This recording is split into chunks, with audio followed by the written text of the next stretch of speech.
आधे रहते दोस्तों, कैसे आप लोग? तो चलिए बात करते हैं इसके कुछ खबरों के बारे में। तो पहली अपडेट आ रही है एलवीस यादव की तरफ से। तो क्या एलवीस यादव पॉलिटिक्स में एंट्री कर लिए? तो जी हाँ, आप बता दो चलिए एलवीस यादव ने स्टूडेंट लीडर रजिस्ट्रेशन का फॉर्म अपने इंस्टाग्राम स्टोरी पर शेयर करते हैं और ये लिखते हैं कि new beginnings back to my college era. इस फॉर्म को एलवीस यादव ने फिल करके ये अनाउंस कर दिया है कि ऑफिशियली अब वो स्टूडेंट पॉलिटिक्स में कदम रख चुके हैं। पर मैंने जब ये फॉर्म पढ़ा तो ये चीज नोटिस किया और वो ये है कि एलवीस यादव का डेट ऑफ बर्थ, जी हाँ, जब ये फॉर्म देखेंगे तो यू विल नोटिस कि एलवीस यादव की डेट ऑफ बर्थ 14 सितंबर 2005 लिखा है। और ये चीज देखकर मैं काफी ज्यादा शॉक हो गया कि एलवीस अभी मात्र 19 साल के ही है और ये फॉर्म फेक भी नहीं है कि कुछ लोग आकर ये बोलने लगे कि ये फेक है। तो ऐसा बिल्कुल भी नहीं है क्योंकि इसको एलवीस ने खुद ही शेयर किया है। तो मैं आपको बता दूं कि मेरी डेट ऑफ बर्थ है 2004 की, इस हिसाब से मैं एलवीस यादव से बड़ा हुआ। तो एलवीस यादव को मैं ये कहना चाहूंगा कि यार इतना भी फेक डॉक्यूमेंट नहीं बनवाना चाहिए। बाकी आपको क्या लगता है एलवीस की रियल एज क्या है? कमेंट सेक्शन में बताइएगा जरूर। तो इसी सारे बात करते हैं कृति सेनन के बारे में। तो जैसा कि आप सभी को पता है कि दिल्ली में पॉल्यूशन की क्या हालत हो गई है, यहाँ तक कि पिछले कुछ दिनों से दिल्ली में सुबह और शाम के टाइम जब धूप नहीं होती तो चारों तरफ बस फॉग ही फॉग रहता है बिकॉज ऑफ पॉल्यूशन। तो इसलिए इसी टॉपिक पर कृति सेनन अपना स्टेटमेंट देती हैं। आपको बता दूं इसलिए कृति सेनन अपनी आने वाली फिल्म तेरे इश्क में की प्रमोशन के लिए दिल्ली गई हुई थी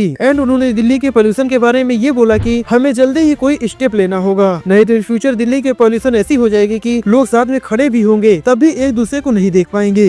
I mean, I don't think कुछ बोल के कुछ हो सकता है, but it's getting worse and worse. I'm from Delhi, so I know what it used to be earlier, and it's just getting worse. And something needs to be done to stop it. Otherwise, we won't be able to see each other standing next to each other. It would reach that point.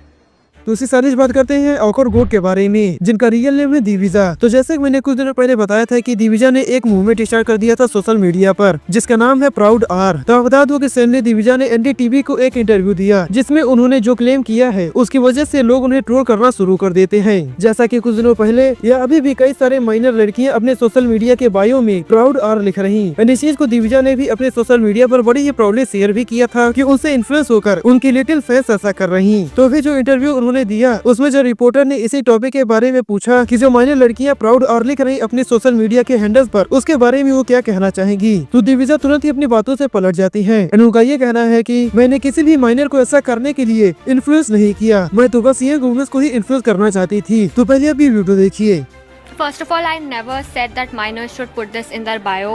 I said it to all women. Like तो after this video एक Twitter handle ये लिखते हुए post करते हैं कि इसके तो तेवर ही बदल गए, कुछ दिनों पहले खुद ही स्टोरी लगा रही थी और अब बोल रहे कि मुझे पता ही नहीं। तो दिविजा के बारे में आप लोग क्या कहना चाहेंगे कमेंट सेक्शन में बताइएगा जरूर। तो उससे साथ बात करते हैं कुणाल कामरा के बारे में। तो कुणाल कामरा की इंडिया रेलवे के साथ कंट्रोवर्सी हो गई। तो जी हाँ, आप बता दो कि कुछ दिनों पहले कुणाल कामरा ने इंडिया रेलवे की कमियों को एक्सपोज करते हुए कुछ फैक्ट शेयर किए थे जिसका रिसेंटली इंडिया रेलवे की फैक्ट चेकिंग टीम ने रिप्लाई दिया है। जैसे कुणाल कामरा ने ये बोला था कि 2023 की एनसीआरबी की रिपोर्ट के हिसाब से 25,000 लोगों की डेथ हुई है एक्सीडेंट की वजह से। तो इंडियन रेलवे की फैक्ट चेकिंग टीम ने ये बोला कि 25,000 नहीं बल्कि 24,678। अब अगर इस नंबर को राउंड ऑफ करेंगे तो शायद 25,000 ही कहा जाएगा, but according to Indian railway fact checking team Kunal Kamra ने जो बोला वो गलत है। आज तो कुणाल कामरा ने ये बोला था कि रेल एक्सीडेंट में लगभग 22,000 लोगों की डेथ हुई है। तो इंडियन रेलवे की फैक्ट चेकिंग टीम का ये कहना है कि 22,000 नहीं बल्कि 21,803। अब यहाँ पर राउंड ऑफ करने से इंडियन रेलवे की उबा चल रही है उसका तो पता नहीं, लेकिन इस वीडियो के रिगार्डिंग कुणाल कामरा एक और वीडियो शेयर करते हैं और वो क्या बोलते हैं वीडियो प्लीज देखकर जान सकते हैं। चलिए हम फैक्ट्स पर बात करते हैं। हम एग्जैक्ट नंबर्स क्यों नहीं बताते। अब बात यह है कि जब कोई भी वीडियो की रिसर्च होती है या स्क्रिप्ट बनती है, हमेशा ख्याल रखना पड़ता है कि हर कोई ये बातें समझ सके। उस वक्त एग्जैक्ट नंबर से ज्यादा मायने ये रखता है कि उस आर्ग्यूमेंट का स्पिरिट क्या है। साथ ही साथ हम आर्टिकल्स भी लगाते हैं जहाँ पर वो नंबर लिखा हो, इसीलिए लगभग करीब अप्रोक्सीमेटली बोलकर नंबर्स को राउंड ऑफ करना पड़ता है। ये एक कॉमन प्रैक्टिस है। मौत का आंकड़ा चाहे 21,800 हो या 22,000, बात टोटल कलेक्टिव फेलियर की हो रही है। और भाई तो इंडियन रेलवे है, रेलवे स्टेशन पे घड़ी के अलावा कुछ भी टाइम पे नहीं चलता। ट्रेन टाइम पे नहीं आती, वेबसाइट लोड नहीं होती, कभी टिकट कंफर्म नहीं होती और कभी टिकट कंफर्म होके भी आरएसी रह जाती है और पब्लिक एडजस्ट हो के आधी गांड पर बैठी रहती है। आपको लगभग से कैसे प्रॉब्लम हो सकती है?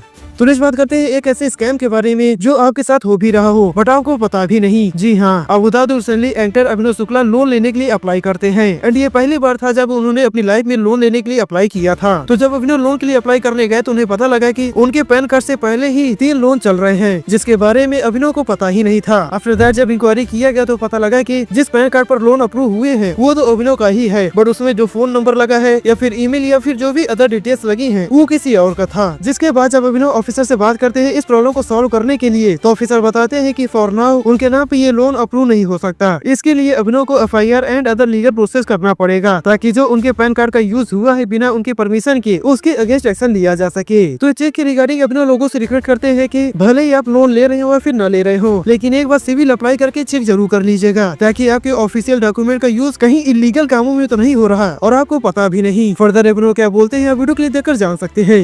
लोन ले रखा है, मतलब मेरा पैन कार्ड यूज करके उन्होंने नकली ईमेल आईडीज बना के अलग अलग नंबरों से, अलग अलग एड्रेसेस से लोन ले रखे हैं मेरे पैन कार्ड यूज करके। हालांकि मेरे अकाउंट से पैसा नहीं गया, लेकिन अब मैं वो लोन अवेल नहीं कर पाऊंगा। वो लोन अवेल करने के लिए अब मुझे ये सिविल रिपोर्ट को रेक्टिफाई कराना पड़ेगा। अब आपको पता है अपने देश में काम कैसे होता है पहले, but it's a long process. तो जिस भी व्यक्ति ने आज तक कभी लोन नहीं लिया या क्रेडिट कार्ड नहीं लिया जो मेरी तरह है, प्लीज चेक योर सिविल। हो सकता है आपके साथ साइलेंटली ये फ्रॉड हो रहा हो। तो इस वीडियो के लिए इतना। अगर वीडियो इन्फॉर्मेटिव लगी हो तो वीडियो को लाइक एंड चैनल सब्सक्राइब करके बेल नोटिफिकेशन ऑन कर लीजिएगा ऐसे ही डेली के न्यूज एंड रिव्यूज को जानने के लिए।